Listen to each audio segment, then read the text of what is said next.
Bonne journée à tous. Très heureux de vous rejoindre. Nous avons un très beau partenariat, effectivement, comme vous venez de l'entendre, entre la Fondation Solar Impulse et Tenerdis.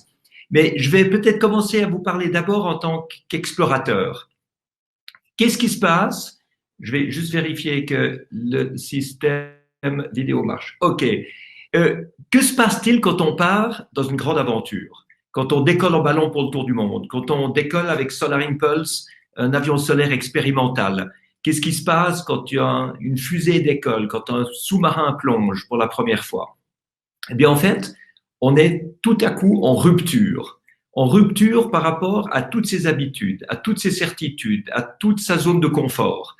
On est arraché de ses références et on se retrouve face à un grand mur tout noir qu'il va falloir commencer à percer, à apprivoiser et à comprendre. Donc, le premier moment de rupture est pénible.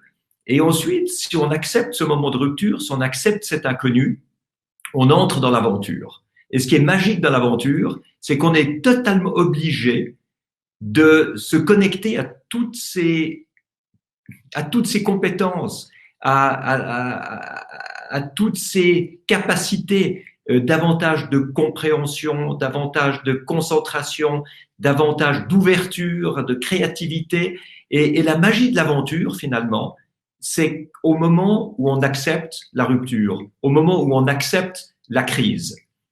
Et c'est là que tout à coup s'ouvre un nouvel univers qui est celui de la découverte de soi, la découverte de l'extérieur. Dans la crise du Covid-19, ou dans un deuil, ou dans n'importe quelle crise finalement qu'on vit dans la vie de tous les jours, c'est exactement la même chose. C'est exactement la même chose. Peut-être qu'on l'a pas choisi, on l'a pas souhaité, mais on est en rupture avec toutes ses habitudes, on est en rupture avec tout ce qu'on connaît. On passe par un moment où on est déstabilisé, et là on peut accepter d'essayer de faire quelque chose de cette crise, c'est-à-dire qu'on peut essayer de découvrir quels sont les outils qui nous manquent pour pouvoir fonctionner mieux. Et à ce moment-là, on va se concentrer sur le développement de ces outils, de ces compétences, de ces capacités, de manière à pouvoir ressortir de la crise plus fort qu'on y est entré. Ou bien alors, on va refuser. Refuser, ça veut dire souffrir. Ça veut dire empêcher finalement la vie de nous apprendre quelque chose de nouveau. Et on va tout faire pour essayer de revenir au stade précédent. Et aujourd'hui, avec le Covid, c'est exactement ça. Vous voyez tous les gens qui essayent de revenir en arrière et tous ceux qui essayent de progresser. Alors, revenir en arrière, ça veut dire quoi?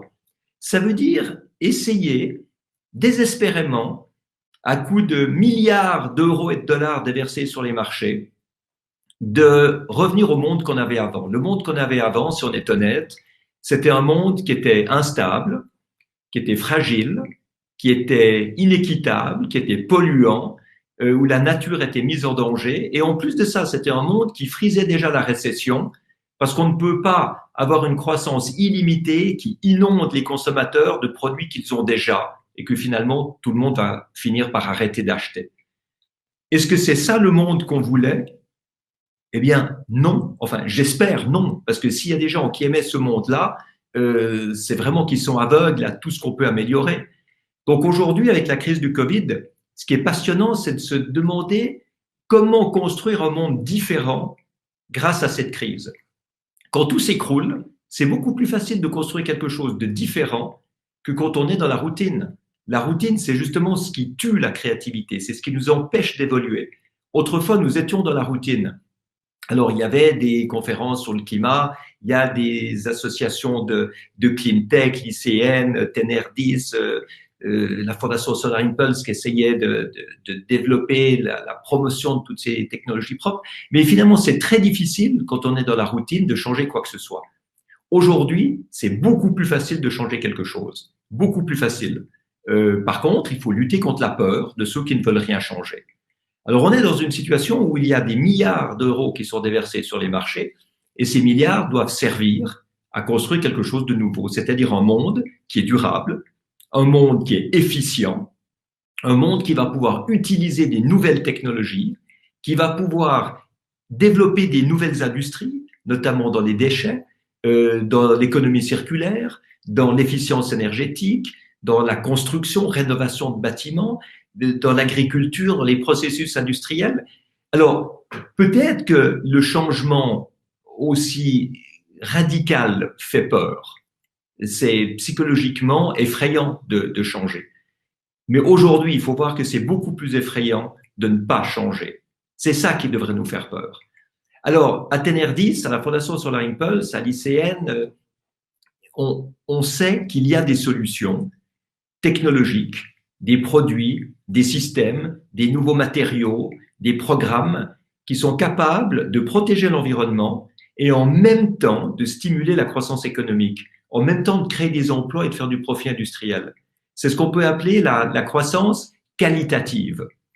Donc, on n'est pas dans la décroissance qui amène au chaos social et aux millions de chômeurs, comme d'ailleurs ce que le Covid est en train de montrer. Donc, il faut surtout pas suivre la voie de la décroissance que prônent certains activistes écologistes. Mais par contre, il est évident qu'on peut pas continuer dans une croissance quantitative, soi-disant illimitée, qui nous amène au désastre environnemental. Donc, la croissance qualitative consiste à créer des emplois et à faire du profit en remplaçant ce qui pollue par ce qui protège l'environnement. Et c'est là que nous, acteurs des technologies propres, nous avons notre rôle à jouer. Parce qu'il faut montrer au gouvernement et montrer aux entreprises que les solutions sont là. Alors, à la Fondation Solar Impulse, nous avons décidé de sélectionner 1000 de ces solutions. Il faut prouver qu'elles sont crédibles, qu'elles fonctionnent déjà aujourd'hui, hein, que c'est pas l'inventeur fou qui a un truc utopique pour dans 50 ans. Non, quelque chose qui marche maintenant, qui est prêt à être commercialisé ou qui est déjà commercialisé. C'est quelque chose qui doit protéger l'environnement sur l'ensemble de son cycle de vie. Et c'est quelque chose qui doit être rentable pour l'entreprise qui le fabrique et pour le consommateur qui va pouvoir, grâce à l'efficience accrue, baisser ses charges, baisser ses dépenses, économiser des ressources, etc. Donc, crédible, écologique, rentable. Si les solutions que nous sélectionnons répondent aux 3 critères, grâce à des experts, on a 400 experts qui expertisent toutes ces solutions, eh bien, nous pouvons donner le label Solar Impulse Efficient Solution. Le but est d'en avoir 1000. Aujourd'hui, nous en avons 482, enfin hier. Et c'est déjà quasiment la moitié. Donc, nous avançons extrêmement bien. Et si nous avançons bien, c'est parce qu'il y a des associations, parce qu'il y a des entreprises, parce qu'il y a des startups qui jouent le jeu, qui soumettent des solutions à nos experts. Alors, c'est pas évident parce que c'est pas juste envoyer un bref descriptif. C'est quand même quelques heures de travail pour remplir une feuille de soumission. La feuille de soumission est pré-screenée. Si ça marche, ça passe aux experts. Si les experts donnent leur avis favorable, on donne le label. Et ensuite, il faut que tous les membres de la Fondation Solar Impulse travaillent à promouvoir ces solutions auprès des entreprises, auprès des pouvoirs publics, des gouvernements, des médias, des consommateurs, pour que ces solutions arrivent sur le marché. Aujourd'hui, il y a bien assez de solutions pour être neutre sur le plan carbone, mais elles n'arrivent pas sur le marché parce qu'il est toujours autorisé de polluer. C'est toujours autorisé de polluer, de mettre autant de CO2 qu'on veut de l'atmosphère, de plastique de l'océan ou de cochonneries dans les nappes phréatiques. C'est toujours autorisé. Et c'est ça qui doit changer. Alors, si on va vers les gouvernements et on leur dit, écoutez, il faut tout changer, mais on ne sait pas comment et en plus ça coûte cher et il faut des subventions, ça ne marchera pas. Si on va vers les gouvernements et qu'on dit les solutions existent, on a prouvé qu'elles étaient rentables, on a prouvé qu'elles peuvent être utilisées pour protéger l'environnement en même temps que pour développer l'économie. On prouve qu'il y a des startups ou des moyennes ou grandes entreprises qui sont là et qui vont pouvoir se développer en créant de l'emploi et en stimulant l'économie nationale ou internationale. À ce moment-là, on a une chance. Et c'est ça c'est ça que nous faisons. C'est là-dessus que nous travaillons. Et Victoria Smagnotto, qui travaillait à Ecotech Québec, nous a rejoints, a tissé ce partenariat qui me paraît très prometteur avec ICN, dont Tenerdis est un des acteurs.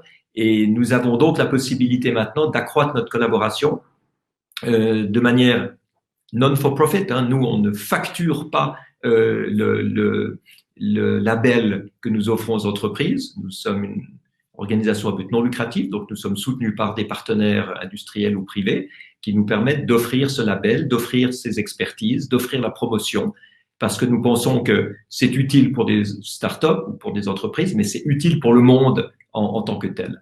Donc, tout ce que vous avez en main ou que vous voyez passer, qui représente à vos yeux des solutions qui protègent l'environnement de façon rentable et de manière crédible technologiquement, n'hésitez pas à nous les soumettre, n'hésitez pas à nous appeler, à prendre contact avec nous et à faire rentrer ces solutions dans le pipeline, parce que ce pipeline va nous appartenir à tous, à la Fondation Solar Impulse dans le sens de cette promotion politique et aux entreprises dans le sens d'un développement économique que je souhaite le meilleur possible, parce que c'est ça qui permettra d'avoir un monde différent, un monde plus durable, un monde plus juste, un monde plus efficient, un monde plus respectueux de l'environnement et de l'être humain après le Covid. Donc, faisons-nous entendre à haute voix, vraiment manifestons-nous, parce que ceux qui veulent revenir à un monde, au monde précédent, eux se manifestent. Donc, manifestons-nous aussi, montrons que nous avons ces solutions, montrons que c'est possible et donnons envie aux gens de changer, donnons-leur confiance de changer. Parler des problèmes, ça fait peur, parler des solutions, ça donne confiance. Donc, je pense que c'est dans cette voie-là que nous devons tous aller. Donc là, je vous ai fait une présentation générale de ce qui me tient à cœur. Et maintenant, je crois que nous avons encore quelques minutes pour que je puisse répondre à toutes vos questions. Donc, je crois que c'est Nathalie qui doit animer les questions, reprendre des questions du chat et les poser. Et j'espère pouvoir avoir toutes les réponses que vous souhaitez. En effet, Bertrand, merci pour ce discours inspirant pour tous. Nous avons une question de Pierre Crespi, Air Liquide, qui dit croissance qualitative, l'expérience montre que tous les gains d'efficacité énergétique ou autres n'ont malheureusement jamais servi à réduire l'empreinte, mais à consommer plus, à iso-empreinte. Donc la techno ne fera pas tout si le peuple ne change pas ses habitudes et s'il continue à surconsommer. Bon, je ne sais pas si c'est une question ou une remarque, mais… Mais c'est très intéressant, c'est la question de l'effet rebond. Alors, l'expérience a également montré que si vous demandez à la population de changer fondamentalement ses habitudes et ses comportements, vous aurez un rejet massif de toutes ces propositions. Donc, il faut arriver à trouver un équilibre entre ce que vous permettez aux gens de garder comme habitude et ce que vous leur offrez pour que ces habitudes soient moins polluantes, moins consommatrices et créent moins de gaspillage. Et c'est là qu'on voit que on peut pas fonctionner juste à deux. On peut pas fonctionner juste avec ceux qui donnent des solutions et ceux qui vont les utiliser. Parce que c'est vrai qu'il risque d'y avoir un effet rebond. Ce qu'il faut, c'est un cadre législatif qui soit suffisamment cohérent pour empêcher le gaspillage. Parce que le monde d'avant le Covid, c'était un monde de gaspillage. C'est ça qu'il faut éviter. Il faut qu'aujourd'hui, les réglementations en termes d'émissions polluantes soient tellement sévères que les technologies qui existent pour baisser les émissions soient rendues obligatoires par la nécessité d'atteindre certains critères environnementaux draconiens. Donc, toutes les solutions vont aller sur le marché. Donc, peut-être que vous aurez plus de voitures, mais si vos voitures ne polluent plus, et qu'en plus, vous avez une réglementation qui vous permet d'utiliser les batteries des voitures comme stockage pour l'énergie solaire et éolienne intermittente, de manière à pouvoir rendre le courant électrique de vos batteries de voitures sur le réseau électrique au moment où il y a un pic de consommation, eh bien, il y a plus d'effet rebond à ce niveau-là. C'est-à-dire qu'on n'est pas dans le plus ou dans le moins, on est dans le mieux. On est dans une logique d'utilisation. Dans le smart grid, c'est un système entier dans lequel la production, le stockage, la distribution, la consommation est harmonisée de manière à pouvoir consommer moins. Et le nouveau modèle qui évite l'effet rebond, c'est que l'efficience énergétique rapporte de l'argent à ceux qui l'installent. Donc le modèle NG, moi j'aime beaucoup le modèle NG. Le modèle, c'est d'investir auprès du client pour baisser la consommation énergétique du client et partager le bénéfice. C'est un nouveau modèle commercial parce que moins on vend d'électricité et plus on gagne d'argent parce qu'on gagne sur l'efficience et sur le service plutôt que sur la quantité qu'on a produite. C'est ce type-là de société que les nouvelles technologies permettent. Merci beaucoup. Nous avons une autre question intéressante de Ali de INSA Lyon. À quel stade de l'innovation pouvons-nous déposer une demande de label auprès de votre fondation, Bertrand? Alors, il faut avoir déjà, en tout cas, un prototype à l'échelle 1.1 qui fonctionne et qui soit prêt à être commercialisé ou déjà commercialisé. Ce que nous voulons éviter, c'est tout le wishful thinking. C'est tous ceux qui arrivent avec une idée qui leur paraît géniale et puis ils ont oublié les forces de frottement, les forces de résistance et puis ils croient avoir inventé le mouvement perpétuel alors qu'en fait leur système ne marche pas. Donc moi je me visualise toujours en face d'un chef d'État comme Donald Trump qui n'est pas intéressé par la protection de l'environnement. Et je veux que les solutions sélectionnées par la Fondation Solar Impulse l'intéressent. Donc je ne vais pas lui dire voilà ce qu'on va faire dans 5 ans parce qu'il me dira revenez dans 5 ans. Je veux dire, voilà ce qui est possible maintenant. Voilà ce que les entreprises américaines peuvent faire maintenant. Ça créera plus d'emplois que de continuer à détruire l'environnement. Et puis, en même temps, ça protège l'environnement, mais ça vous intéresse pas. Donc, on n'a même pas besoin d'en parler. Donc, ça doit vraiment être quelque chose de concret qui est commercialisable. Merci. Une autre question de Sophie de l'INERIS. Quel est le poids du critère ACV, analyse du cycle vie, dans votre label, sachant que les nouvelles technos consomment de nouvelles ressources comme les terres rares, dont l'approvisionnement peut être très polluant, peu social et coûteux suivant leur provenance? Il y a un poids énorme qui est mis sur l'analyse du cycle de vie. Parce que c'est sûr que si vous prenez par exemple le bioéthanol fabriqué avec du maïs, c'est une aberration totale. Peut-être que vous n'avez pas d'émissions polluantes au moment où vous le consommez, mais vous avez beaucoup plus de pollution dans la préparation du produit et ça annule complètement le bienfait de la consommation finale. Donc, c'est fondamental de mettre tout ça en œuvre. Maintenant, quand on parle de terres rares, les terres rares, c'est pas rare, c'est dilué. C'est-à-dire qu'il y en a partout, mais c'est dilué dans la masse de rochers, dans la masse de minerais. Ce qui fait que l'extraction peut être respectueuse de l'environnement ou peut être polluante. On peut faire ça, on peut extraire ces minéraux avec des esclaves ou on peut le faire avec des employés qui sont payés. Et c'est des critères qui doivent être mis impérativement dans toute la chaîne de production de ces produits. Alors, c'est pas seulement pour les éoliennes et les panneaux solaires que ça s'applique. C'est pour nos téléphones portables. Nos téléphones portables, nos ordinateurs contiennent des produits qui sont extraits par des esclaves et des enfants maltraités et torturés dans le Nord Kivu. Ces matières sont ensuite soi-disant blanchies par différentes filières et ensuite vendues de manière totalement légale et de manière absolument hypocrite parce qu'on sait très bien que les critères humains ne sont pas respectés. Mais alors, évidemment, comme le téléphone portable et l'ordinateur, on en a besoin, on ferme les yeux. Et puis, quand il s'agit de la transition énergétique, on pousse des grands cris de vierge effarouchée en disant « oui, mais alors ça pollue, etc. » Alors, la question qu'il faut se poser, c'est quelles sont les normes écologiques et humaines que nous devons imposer pour la production de ces produits. Et puis, la chose suivante, c'est de se poser la question, une fois que ça peut être extrait de manière correcte, est-ce qu'on veut quelques mines de cobalt ou quelques mines de lithium en plus ou est-ce qu'on veut quelques degrés de plus dans l'atmosphère? En d'autres termes, est-ce qu'on veut un petit peu de pollution locale ou est-ce qu'on veut une pollution globale qui met en danger la totalité de l'humanité? Et c'est vrai qu'il y aura de toute façon un arbitrage à faire parce que tout ce qu'on fait, tout ce qu'on produit, tout ce qu'on consomme a un impact sur l'environnement. Mais ce qu'il faut, c'est que cet impact soit le plus bas possible et le plus supportable possible par la planète. Merci. Une autre question que certainement beaucoup se posent de Édouard de Energy Pool. Est-ce que la labellisation Solar Impulse peut être donnée à un service non matériel basé sur une approche innovante? Oui, absolument. Et nous en avons comme ça, ce sont des services qui sont offerts par des entreprises. C'est un service qui peut rapporter qui doit rapporter de l'argent à l'entreprise, qui doit rapporter de l'argent aux consommateurs, par exemple par des économies induites par le service, et ça doit protéger l'environnement. Si vous avez ça, absolument, vous pouvez tout à fait proposer votre service, votre système à la Fondation Solar Impulse. Merci Bertrand. Fabrice nous demande si vous avez des liens, des partenariats avec le fonds d'investissement Clean Tech, Clean Deep Tech monté par Bill Gates.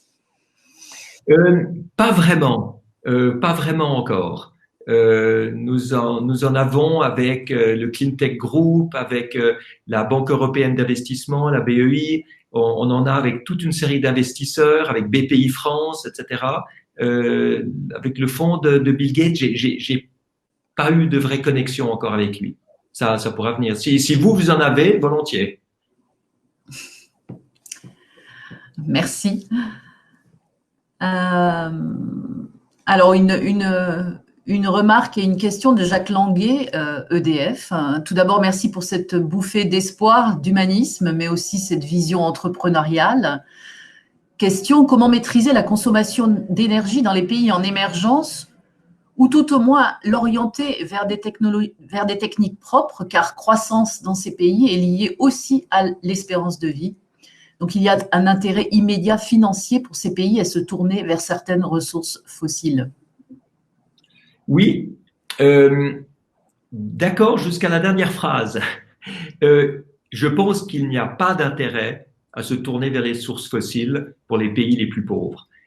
Si on remarque ce qui se passe, les pays les plus pauvres s'appauvrissent chaque année en devant acheter des énergies fossiles à l'extérieur en payant avec des devises étrangères plutôt qu'avec des devises locales. Par conséquent, c'est un appauvrissement pour les pays. Si au contraire, on avait des investissements qui étaient faits pour aider ces pays à développer leurs propres infrastructures de production d'énergie, dans le solaire, dans l'éolien, dans l'hydraulique, parfois même l'hydraulique de petites rivières, dans de la biomasse. Peut-être que la géothermie, c'est trop compliqué pour certains pays, mais pour certains pays pauvres, ce serait parfait parce qu'ils sont sur des failles sismiques et ça marcherait très bien. Donc, on pourrait permettre à ces pays de créer leur propre énergie avec leur propre main-d'œuvre en empochant le bénéfice et le profit de cette production d'énergie. Par conséquent, c'est la meilleure manière de permettre à ces pays de se développer.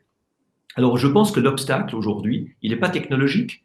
L'obstacle est surtout dans la corruption et dans l'instabilité de ces gouvernements.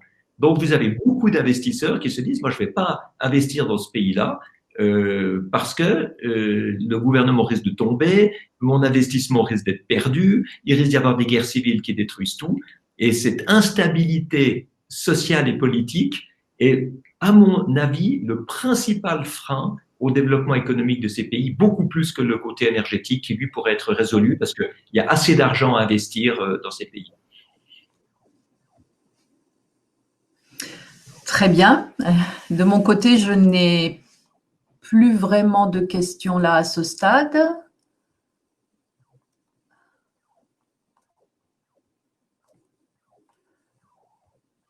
Alors, si on a... Alors, attendez, pardon, juste peut-être une petite dernière.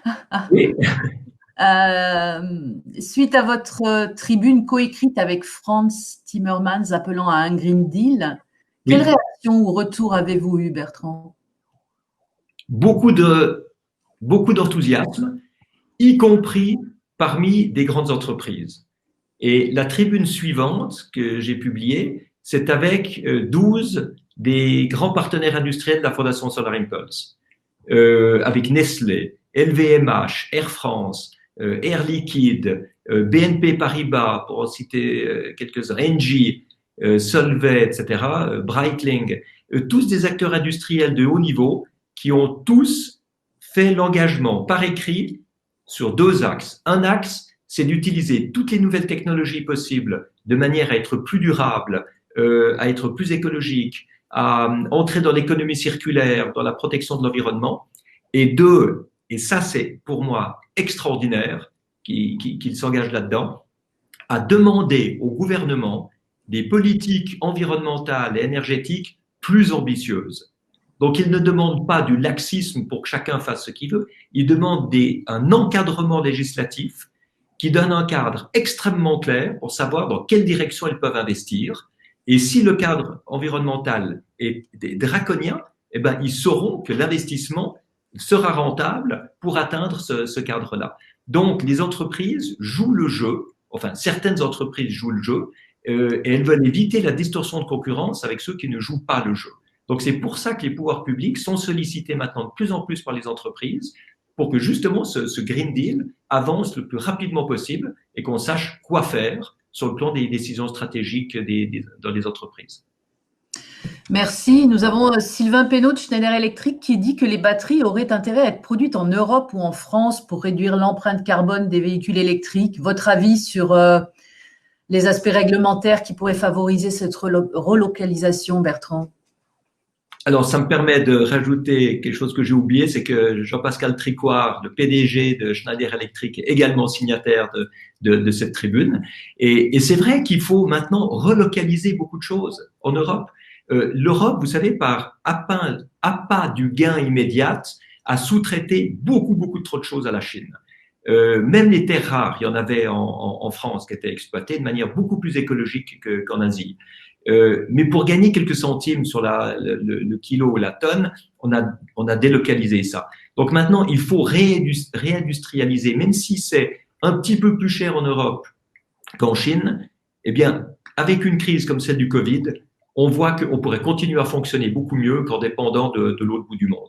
Alors maintenant, les batteries. C'est sûr qu'il faut fabriquer des batteries en Europe. Mais ce qui se passe, c'est qu'on a perdu la guerre des batteries. On n'en produit quasiment aucune en Europe, alors que tout est fabriqué en Asie. Peut-être que ce qu'il faut, c'est au lieu d'essayer de gagner une bataille perdue, essayer d'ouvrir un nouveau front. Et le nouveau front, pour moi, ce serait l'hydrogène. Ce serait les carburants synthétiques que l'hydrogène permet de fabriquer. Et là, on pourrait avoir toute cette créativité, cette performance européenne qui serait à la pointe du progrès, et on pourrait gagner la guerre de l'hydrogène et des carburants synthétiques. Merci, ça répond d'ailleurs à plusieurs questions qu'on avait sur le rôle de l'hydrogène. On va prendre peut-être une dernière question d'Étienne Blanc, qui est vice-président au Conseil régional Auvergne-Rhône-Alpes. Quel rôle voyez-vous pour l'Europe dans cette transition, Bertrand? Alors, l'Europe a un rôle très important à jouer au niveau législation internationale.